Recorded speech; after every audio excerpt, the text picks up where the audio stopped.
2 assassins. Equal in height, 1 female, 1 male. Tom Phillips. Cool, blimey, mate. Oh, I knew you'd have to do that. You played 3 hours of Assassin's Creed Syndicate. That's right, governor. Right, we can seriously just stop that right now. Imagine how annoying that would be to That listen sounds to. like an Australian pirate. Yeah, and that's not really the theme of Syndicate. No. Anyways, London! you've played 3 hours of it. More or less. Assassin's Creed Unity, the preceding game, Oui. was a bit naff, I think is fair to say. It had some serious problems at launch. Yeah. How does Syndicate compare? It is clear that another year with the Assassin's Creed engine has provided some better results. So it runs very smoothly at the moment. The build that we played had 2 gameplay sequences in. No frame rate problems whatsoever. So what did you play? Were you in Victorian London? Yes. So we played sequence 3, which is kind of your first one, getting to grips with London itself. The game begins and the 2 characters, because there are 2 this time, Jacob and Evie Fry, are headed to London. Those lovable scamps, they've been told not to go take it back from the Templars, but they're going to go take it back from the Templars. Of course. So they rock up, and the beginning of sequence 3 is you sort of getting to know the city, or the first bit of it, and meeting some of the characters in the game. We also play sequence 7, which is obviously set a little bit later, and you are further down sort of this line of assassinations, which is very clearly leading up to the Kingpin.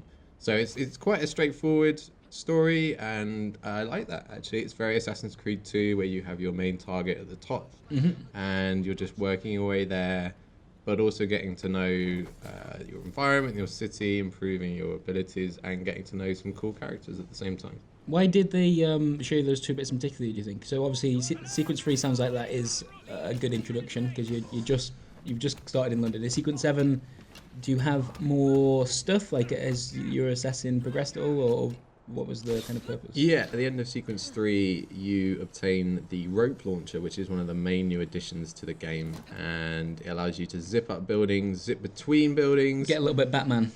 Yeah, it's a bit like Batman. Yeah, I think that's fine. Some might have said that. But you know what? It fits really well. The architecture of London is tall buildings, and you can zip between the various towers of Parliament, and it's fun. Once again, we could definitely have said this for Unity as well, and it still holds up for Unity. Like the environment they've created is astonishing. Like they make cities so well. And it looks good. Like, and by the sounds of it, it performs better as well, which is going to be important this time. Yeah, they've made a couple of kind of cool changes. Well, not cool changes, but they made a couple of cuts from the city which make it run smoother. There are smaller crowd sizes, which makes sense because it's not a city in revolution. And did that feel noticeable for you whilst you were? No, not really, because a lot of Unity, I felt I was sort of running around the streets. Okay. And then in Syndicate, you're more up on the rooftops. And you're messing around with the rope launcher. The other change is that they've taken out the more, like, all the generic building interiors, which was just kind of a fiddly thing to get inside.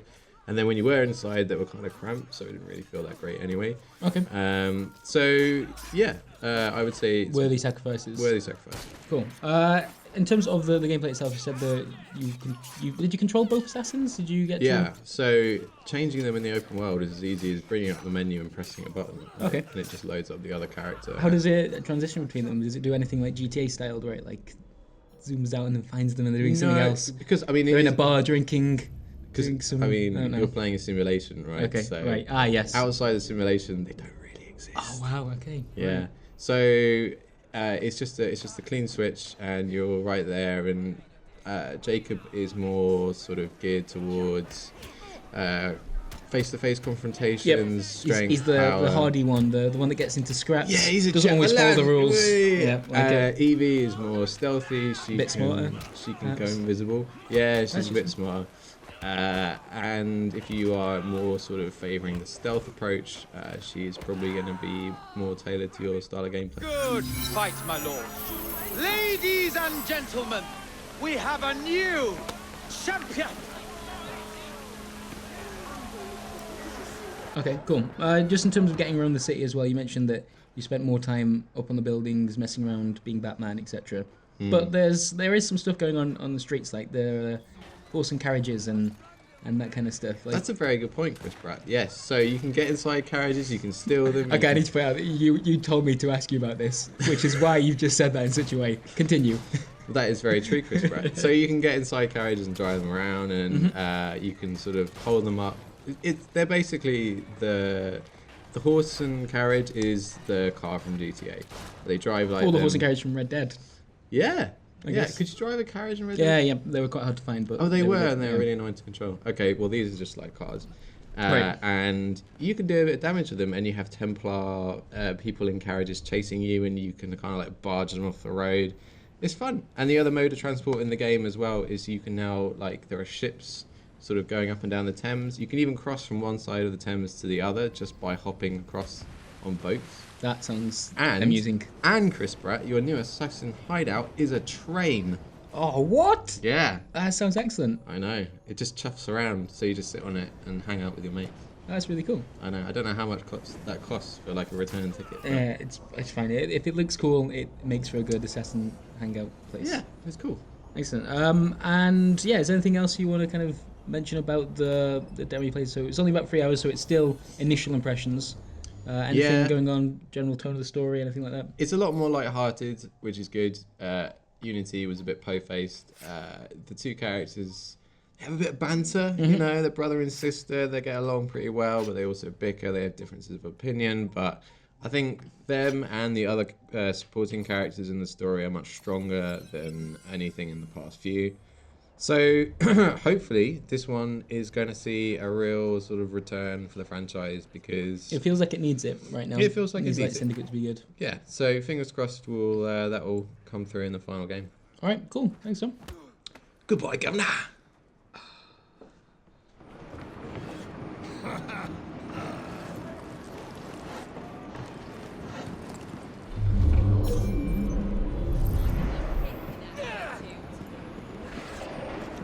Well, you must be going mad. That's the only explanation. This is getting ridiculous. Really?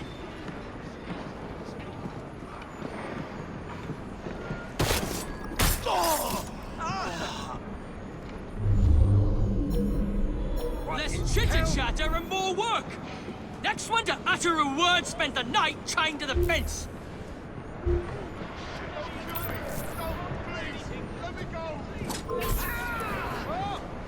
Hey? Take what you want from me. I'll do anything, just please let me in. You won't get away with it. Quiet now. You'll be all right. You really helped us, mister. Oh, hello there. Sorry, you just caught me playing Tearaway Unfolded on the PS4. What can I tell you? It's a brilliant game.